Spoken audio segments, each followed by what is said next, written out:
안녕하세요. 오늘 저희가 여러분이 보내주신 여러 부동산 전문가 분석들, 특히 그 최근 6.27 대책 관련 유튜브 영상들을 좀 모아봤습니다. 네, 안녕하세요.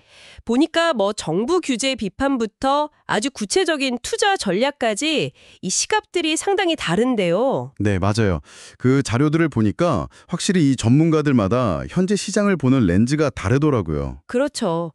이 복잡한 신호들 속에서 진짜 우리가 주목해야 할 핵심이 뭘지 오늘 함께 좀 깊이 파헤쳐 보겠습니다. 좋습니다. 뭐 한쪽에서는 정책 허점을 날카롭게 지적하기도 하고 또 다른 쪽에서는 이런 상황에서도 가능한 투자 경로를 제시하고 있죠. 이게 뭐랄까 여러 각도에서 찍은 사진을 맞춰보는 그런 느낌이랄까요? 아, 좋은 비유네요. 네, 그래서 이 다양한 분석들을 통해서 좀 균형 잡힌 시각을 갖는 게 이번 시간의 목표가 될 것 같습니다. 그럼 먼저 그 6.27 대책에 대한 비판적인 목소리부터 좀 들어볼까요? 다주택자 대출 금지나 주담대 6억 상한 같은 조치요. 네네. 투미부동산 채널에서는 이걸 두고 사다리 걷어차기라는 표현까지 썼더라고요. 아, 네, 봤습니다. 그러니까 열심히 돈 모아서 집 넓혀가려는 실수요자들의 길을 막는다. 뭐 이런 거죠. 과거에도 이런 규제가 결국 전세난 심화시키고 나중엔 가격 폭등으로 이어졌다. 이런 학습 효과도 언급하고요. 맞습니다. 그리고 그 지적하고 좀 맥을 같이 하는 분석이 부자병법 채널에서도 나오는데요.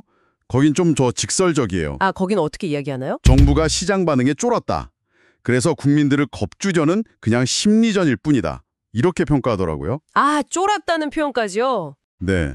뭐 6개월 내 전입 의무라든지 아니면 집값과는 상관없이 대출 한도를 그냥 6억으로 묶어버리는 것. 이건 좀 비현실적이고 오래가기 어려운 규제다. 이렇게 보는 거죠. 정부가 그 정도로 시장 반응을 의식했다고 보는 거군요. 근데 그런 심리전이 단기 효과에 그칠 거라고 예측한다면 그 근거는 뭘까요? 단순히 예전 학습 효과 때문만은 아닐 것 같은데. 네, 그 이유로 좀 더 거시적인 관점을 제시하는데요.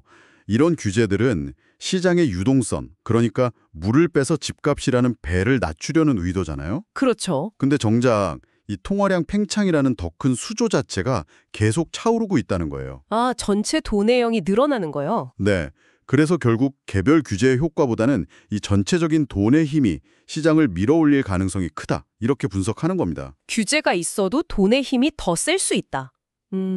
근데 이렇게 규제가 심한데도 구체적인 투자 기회가 있다. 이런 분석도 있더라고요. 맞아요. 있었죠. 김작가 TV에 나오신 그 김사부 전문가 이야기인데 어떤 점을 좀 주목했는지 자세히 들여다볼까요?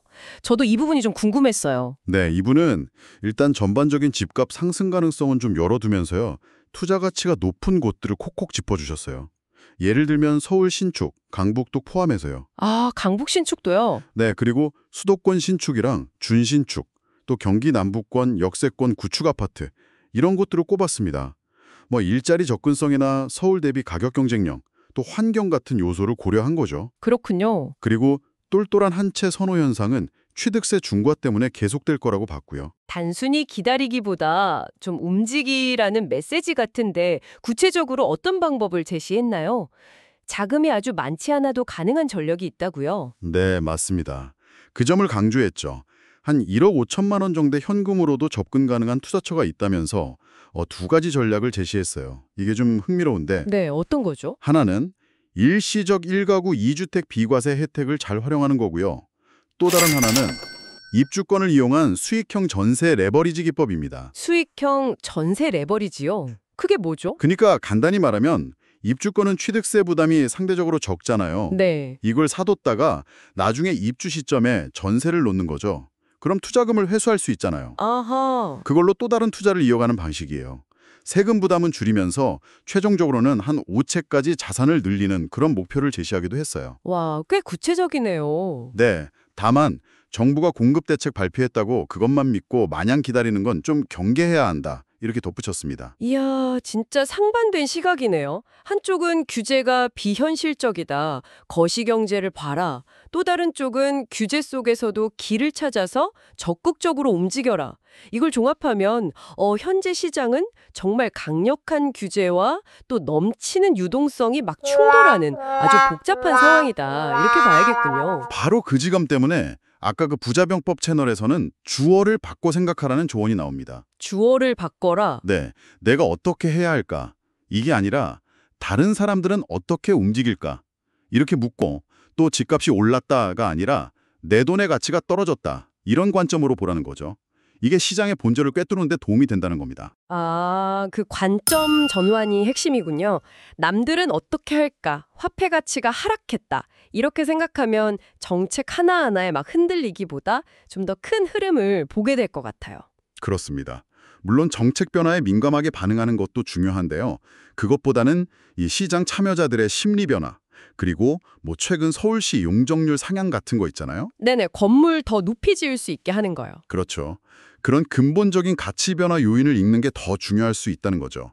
그리고 또 규제 때문에 특정 상품, 예를 들어 중저가 아파트로 수요가 확 쏠리는 풍선 효과나 전세 시장 불안 심화 같은 이런 파생적인 문제들도 같이 염두에 둬야 하고요. 네, 오늘 정말 다양한 전문가들의 분석을 통해서 부동산 시장을 둘러싼 여러 시각과 전략을 아주 입체적으로 살펴본 것 같습니다.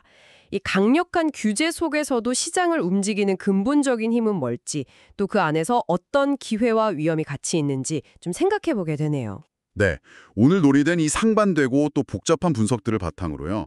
지금처럼 불확실성이 큰 시기에 여러분 각자가 가장 중요하게 생각하고 또 추적해야 할 나만의 시장 지표나 투자 원칙 딱 하나만 정해보시는 건 어떨까 싶습니다. 아, 나만의 기준점. 네, 그것이 앞으로 이 혼란스러운 정보들 속에서 길을 찾는 데 아주 중요한 나침반이 되어줄 수 있을 겁니다.